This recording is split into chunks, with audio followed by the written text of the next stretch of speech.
अयोध्या के राजा महाराज सगर के 60,000 पुत्र थे। एक बार राजा सगर ने अश्वमेध यज्ञ किया। जब राजा सगर ने अश्वमेध यज्ञ किया तो इंद्र को लगा कि ये तो हमसे ज्यादा प्रभावशाली हो जाएंगे। इंद्र को ईर्ष्या हो गई। इंद्र आए और राजा सगर के अश्वमेध यज्ञ से उनका घोड़ा चुरा ले गए और ले जा करके कपिल मुनि के आश्रम में बांध दिया वो घोड़ा। इधर जब राजा सगर को ये पता लगा कि घोड़ा नहीं है तो अपने 60,000 पुत्रों को कहा कि जाओ जाकर के पता करो वो घोड़ा है कहाँ। राजा सगर के 60,000 पुत्र घोड़ा खोजने के लिए चले हैं सज्जनों। खोजते खोजते कपिल मुनि के आश्रम में पहुंचे बंगाल की धरती पर। जब वहां पहुंचे खोजते खोजते तो देखा कि कपिल मुनि के आश्रम में वो घोड़ा बंधा है। 60,000 पुत्रों को लगा कि कपिल मुनि ही घोड़ा चुरा के लाए हैं, जबकि कपिल मुनि को तो कुछ पता ही नहीं था। उन्होंने अभिमान में भर के कपिल मुनि का अपमान कर दिया। जब कपिल मुनि का उन्होंने अपमान कर दिया तो कपिल मुनि ने अपने तेज से उन 60,000 पुत्रों को जला करके भस्म कर दिया। 60,000 पुत्र जल करके भस्म हो गए। मुनि के क्रोध से भस्म हुए थे सो उनकी मुक्ति नहीं हुई। इधर राजा सगर बड़े दुखी हुए। राजा सगर की जो दूसरी रानी थी असमंजस, उनके पुत्र थे अंशुमान। जब अंशुमान को यह पता चला कि मेरे भाई 60,000 भाई मारे गए तो उन्होंने शिव जी की आराधना की। शिव जी ने कहा कि अगर तुम्हारे भाइयों को तारना है तो तप करके धरती पर गंगा जी को प्रकट करो। गंगा जी जब आएंगी तो तुम्हारे भाई तर जाएंगे। कहते हैं अंशुमान ने भयंकर तप किया और तप करते करते उनकी मृत्यु हो गई, परंतु गंगा जी प्रसन्न नहीं हुई। अब अंशुमान के जो पुत्र थे, अंशुमान के पुत्र राजा दिलीप, जब उनको पता लगा कि मेरे पिताजी ने गंगा जी को प्रकट करने के लिए तप करते करते प्राण त्याग दिया, तो उन्होंने भी संकल्प लिया और भयंकर तप किया। फिर भी गंगा जी प्रसन्न नहीं हुई। राजा दिलीप की भी मृत्यु हो गई। तीसरी पीढ़ी में आए महाराज भगीरथ। भगीरथ ने कहा मैं गंगा को प्रकट करूंगा। इन्होंने भयंकर तप किया सज्जनों। जो गंगा मैया आज हम लोगों के बीच में हैं, ध्यान देना। महाराज सगर की कई कई पीढ़ियों ने तप किया है, तब जाकर के गंगा जी प्रकट हुई हैं। इतनी निर्मल इतनी पावनी गंगा जो हम सभी को प्राप्त हो रही है ना, कई कई पीढ़ियों का तप लगा था, तब जाकर के गंगा जी प्रकट हुई। लेकिन अभागे लोग हैं कलयुग के जो गंगा मैया का महत्व तो नहीं समझते। कितना तप किया था उन महापुरुषों ने गंगा जी को प्रकट करने के लिए। आजकल एक फैशन चला है, गंगा जी में खड़े होकर के मदिरा पियो। काशी जी में बड़ी दुखद घटना घट रही है। ये काशी में, काशी क्षेत्र में जो गंगा प्रवाहित है, कई ऐसे कुप्रवृत्ति के लोग गंगा जी में मांस खाते हैं खड़े होकर, बोट में बैठकर एंजॉय कर रहे हैं। अभी एक वीडियो वायरल हुआ था, कुछ युवा बच्चे इतने गंगा जल में खड़े होकर और वो मदिरा पी रहे हैं, एंजॉय कर रहे हैं।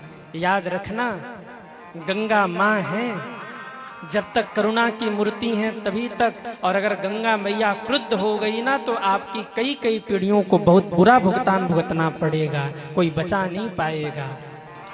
गंगा मैया की एक आह, एक श्राप आपके पूरे परिवार खानदान को नष्ट कर देगा। गंगा मैया साधारण नहीं है। गंगा मैया से मजाक मत करिए। गंगा मैया में खड़े होकर मदिरा पी रहे, उसी में बोतल फेंक रहे हैं। अरे गंगा परम पावन है, गंगा को पावनी रहने दीजिए, उनकी मर्यादा को खंडित मत करिए। वरना सज्जनों, गंगा मैया जब अपने पे आ जाएं तो संभाले नहीं संभलती। इसलिए गंगा माँ के अस्तित्व को समझिए। कई कई पीढ़ियों ने तप किया था, तब गंगा जी प्रकट हुई। राजा भगीरथ तप कर रहे हैं, लेकिन यही उनका तप पूरा नहीं हुआ। गंगा जी तो प्रकट हुई, पर गंगा जी ने कहा मैं नहीं आऊंगी। क्यों? इसके दो कारण हैं। अगर मैं ब्रह्मलोक से नीचे उतरूंगी तो मेरे वेग को धरती सह नहीं पाएंगी, धरती फट जाएंगी और मैं पाताल में चली जाऊंगी। इसलिए अगर मुझे धरती पे उतारना है तो पहले शिवजी को प्रसन्न करो। अगर शिवजी मुझे संभाल लें तो शिवजी की कृपा आश्रिता बन करके मैं धरती पर उतरूंगी और तब जन जन का मैं कल्याण करूंगी। अब भगीरथ के सामने दूसरी तपस्या आ गई। अभी तक तो गंगा मैया को प्रसन्न किया, अब शिव जी के लिए तप करने लगे। शिव जी प्रसन्न हुए, कहा पुत्र वर मांगो। भगीरथ ने कहा महादेव बस इतना वरदान दीजिए कि जब गंगा जी ऊपर से नीचे गिरे तो धरती पर गिरने से पहले एक बार आप उन्हें संभाल लेना और संभाल कर उन्हें शीतल शांत बनाकर तब धरती पर भेजना, ताकि वो करुणा की मूर्ति रहे, सबको आनंद प्रदान करें, सबको सुख प्रदान करें, सबको मुक्ति प्रदान करें। शिव जी ने कहा आने दो। बाबा ने अपनी जटाएं फैलाई और इधर भगीरथ ने आवाज लगाया, बोल गंगा मैया की जय हो। हे ब्रह्मदेव अपने कमंडल से गंगा को छोड़िए, महादेव तैयार हैं। आहा, बाबा खड़े हैं, अपनी जटाओं को लहरा रहे हैं। ब्रह्मा ने अपने कमंडल को पलटा है, गंगा की धारा वेग से नीचे चली है और नीचे हर हर बाबा जटाओं को फहरा कर खड़े हैं। जैसे ही गंगा जी नीचे आई, महादेव ने जटाओं में पकड़ के बांध लिया गंगा जी को। इतने जोर से गंगा जी को बांधा कि कई दिनों तक गंगा जी भगवान की जटाओं में घूमती रही, पर जटाओं के बाहर निकल ही नहीं पाई।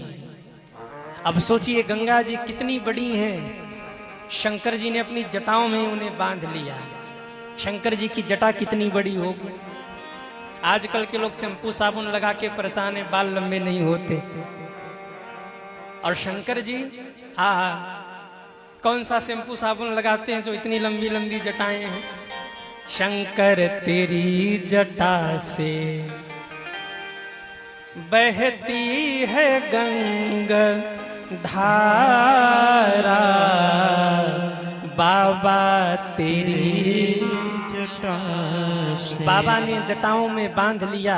कई दिनों तक गंगा जी घूमती रही, जटाओं से निकल ही नहीं पाई। तब भगीरथ ने फिर आवाज लगाया, हर हर महादेव, हर हर महादेव, हर हर महादेव, हर हर महादेव। हे महादेव गंगा को छोड़िए, गंगा को स्वच्छंद करिए, तब तो गंगा हमारे पूर्वजों का उद्धार करेंगी। शिव जी प्रसन्न हो गए। अपने जटा से केवल एक बाल खींचा है और इशारा किया, गंगा उत्पात मत करना, शांति से जाना। क्यों? धरती के लोग आपको सह नहीं पाएंगे। गंगा माँ ने कहा, जो आज्ञा प्रभु। आपका स्पर्श पाने के बाद तो मैं वैसे भी शांत हो गई। हे महादेव आपकी कृपा मिल गई, अब तो मैं वैसे भी शीतल हो गई, प्रसन्न हो गई। गंगा माँ का क्रोध शांत हो गया। बड़े शांत भाव में एक पतली सी धारा निकली। गंगा जी छोटी हैं क्या? अरे बोलो ना। गंगा पार आप करो गाड़ी से भी तो 2 मिनट लग जाता है पूरा पार करने में, 80 के स्पीड में गाड़ी जाए तो भी। और शंकर जी ने केवल एक बाल तोड़ा था, उसमें से गंगा जी निकल रही तो इतना जल निकल रहा है। अब आप सोच लीजिए शिव जी कितने बड़े होंगे। एक पतली सी बिल्कुल सूक्ष्म धारा शिव जी के जटा से निकली। इसमें तो नहीं है गंगा जी, हमने सोचा होंगे तो आपको दर्शन हो जाएगा। आप मानसिक दर्शन कर लो। शिव जी बैठे हैं, पतली सी धारा शिव जी के जटाओं से निकल रही है और कहते हैं आगे आगे भगीरथ जी चल रहे हैं और पीछे पीछे गंगा माँ चल रही हैं।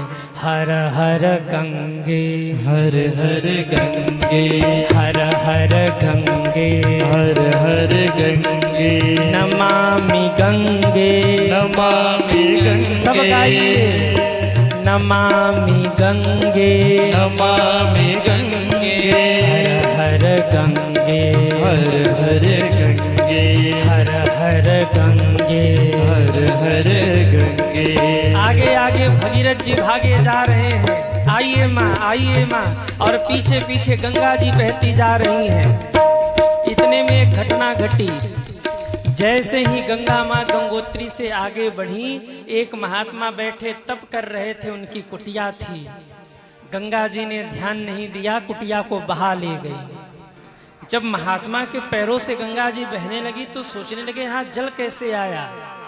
देखा तो गंगा कुटिया को बहा ले गई। महात्मा क्रोधित हुए और महात्मा ने गंगा जी को ले उठाया और पी गए। गंगा जी को पी गए। अब गंगा जी महात्मा के पेट में चली गई। अब भगीरथ के सामने मुसीबत के चरणों में गिरे, महात्मन गंगा को मुक्त करिए, हम ले जा रहे हैं जगत के कल्याण के लिए। संत हृदय नवनीत समाना। संत कौन है? एक क्षण में अगर क्रोध आता है तो एक क्षण में महात्मा क्षमा करने का भी सामर्थ्य रखते हैं। जो एक क्षण में ही क्षमा भी कर दे, प्रसन्न भी हो जाए, वही है महात्मा। किसी से गलती हो, महात्मा क्रोधित होते हैं, लेकिन जैसे उसने क्षमा मांगा महात्मा तुरंत प्रसन्न भी हो जाते हैं। चलो कोई बात नहीं, क्षमा कर दिया। महात्मा ने कहा ठीक है, मैं गंगा को मुक्त करता हूं। उन महात्मा ने अपनी जांघाओं से गंगा जी को प्रकट किया। सो गंगा का एक नाम पड़ गया जाह्नवी। बोलिए जाह्नवी मैया की जय हो। गंगा मैया की जय हो। अब यहाँ से गंगा आगे बढ़ी, हरिद्वार के ऊपर तक पहुंच गई। वहां 7 महात्माओं की 7 कुटिया थी। गंगा मैया ने कहा पिछली वाली गलती अब की नहीं करेंगे। तो 7 धारा में गंगा जी बट गई और यहाँ से सप्त धारा होकर फिर आगे गंगा जी आगे बढ़ी। हरिद्वार के ऊपर आज भी सप्त धारा में गंगा जी बह रही है। कुटिया बचा दिया 7 महात्मा की। अब गंगा जी यहाँ से आगे बढ़ी, चलते चलते प्रयाग पहुंची। और जब प्रयाग पहुंची तो गंगा ऐसे आ रही है, यमुना जी ऐसे हैं। गंगा जी फिर रुक गई। क्यों?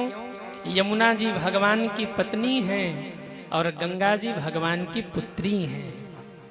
माँ का पद बड़ा होता है। गंगा जी भगवान के चरणों से प्रकट हुई हैं, बेटी हैं, दासी हैं उनकी, और यमुना जी भगवान की पत्नी हैं। गंगा जी ने हाथ जोड़कर प्रणाम किया, हे यमुना महारानी, मैं आपको कैसे पार कर सकती हूँ? बस अब मेरी यात्रा यहीं तक रहेगी। रुक गई गंगा माँ।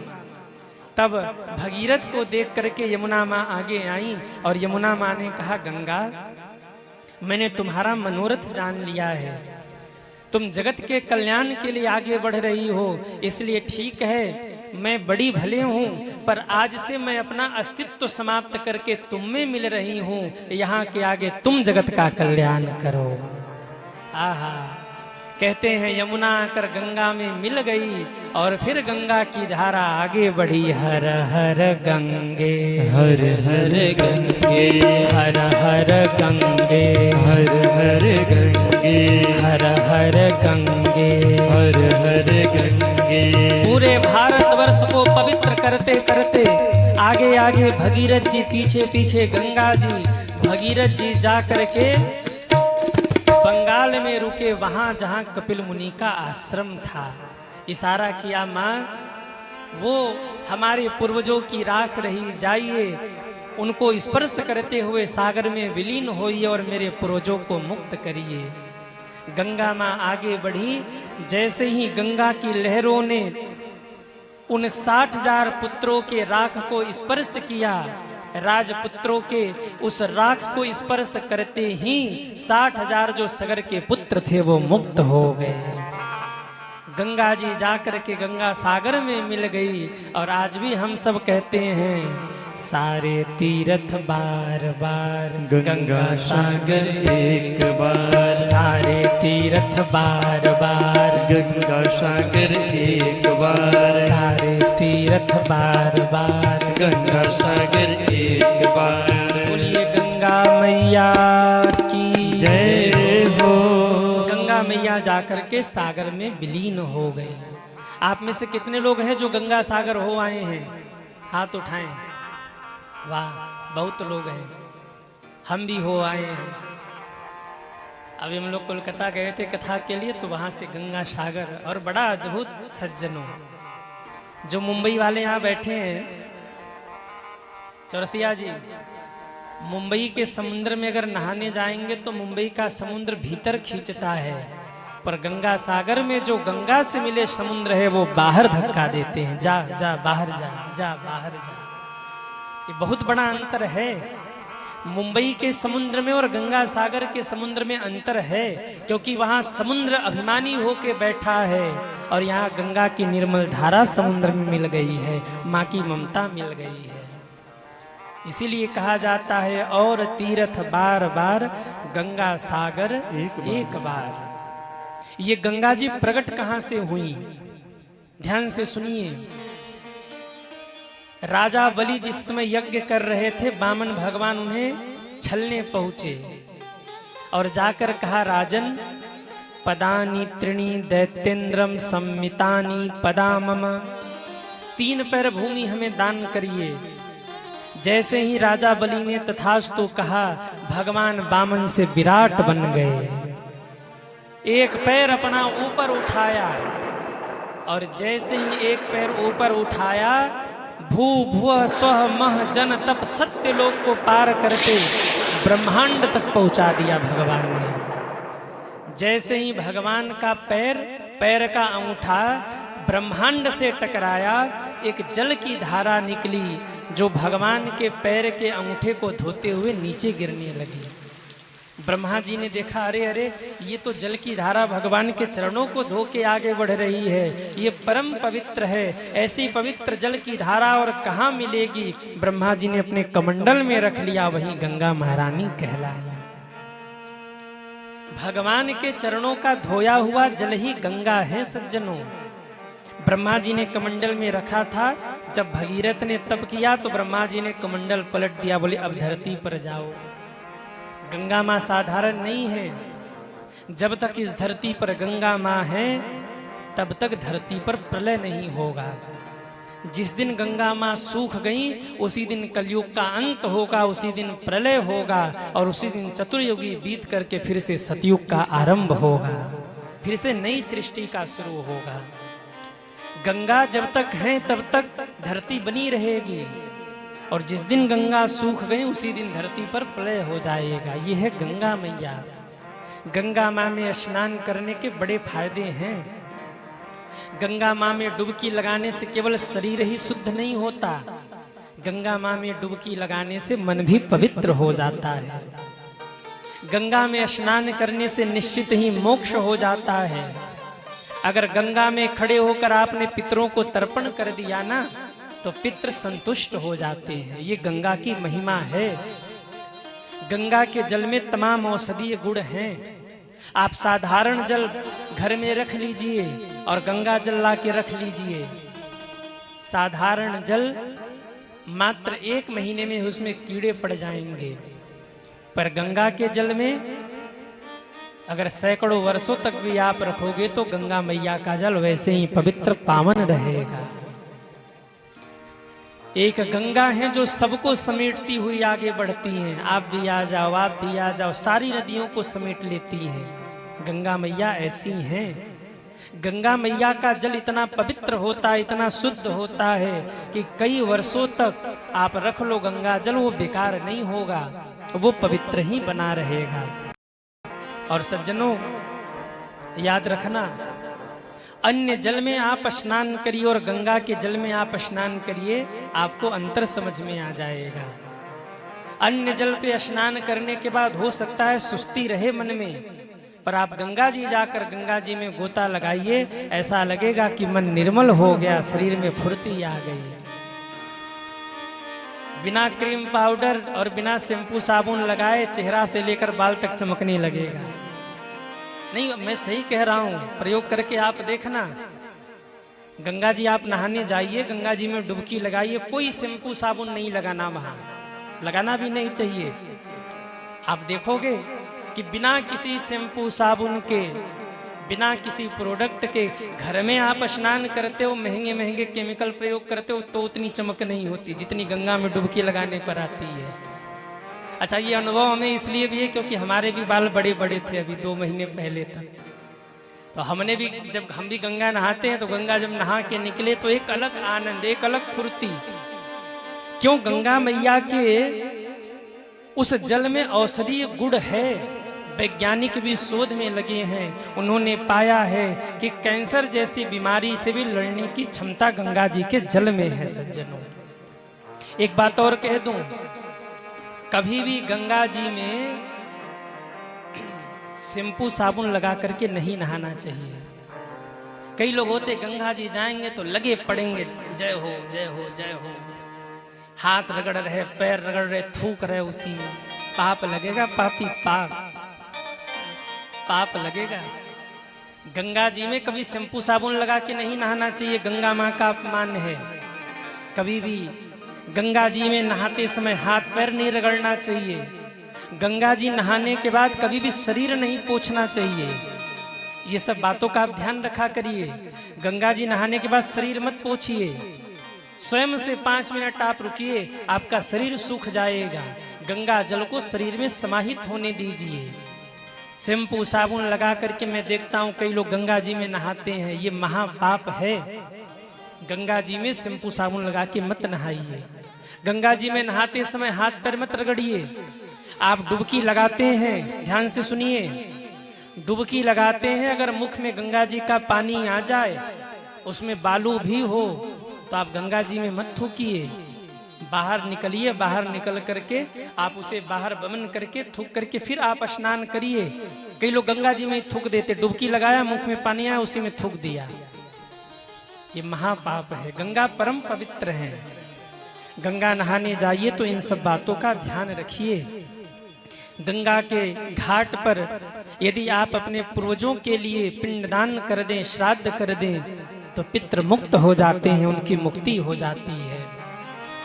कहीं मैं पढ़ रहा था, गंगा के ऊपर से यदि कोई पंछी उड़ करके पार कर जाए ना, तो अगले जन्म में फिर उसे पंछी नहीं बनना पड़ता, उसकी मुक्ति हो जाती है। मरते समय कोई गंगा गंगा कह के मर जाए तो उसकी भी मुक्ति हो जाती है। गंगा की महिमा है। किसी की मृत्यु हो रही हो तो गंगा जल और तुलसी दल मुख में डाला जाता है। इधर होता है कि नहीं होता? अरे हाँ या ना? क्यों गंगा जल और तुलसी दल पिलाया जाता है? क्योंकि गंगा मैया मोक्ष प्रदान करेंगी और तुलसी मैया आपके साथ साथ वहां तक जाने वाली है। ये 2 हैं आपकी साथी। गंगा मैया मोक्ष दे देंगी आपको और तुलसी महारानी आपको आपके साथ साथ वहां तक, अंतिम यात्रा में जब आप जाओगे भगवान के पास, तो वहां तक जाती हैं और जाके कहती हैं, प्रभु इसने कितना धर्म किया, इसने किया कितना सत्कर्म किया। बोलिए गंगा मैया की जय हो।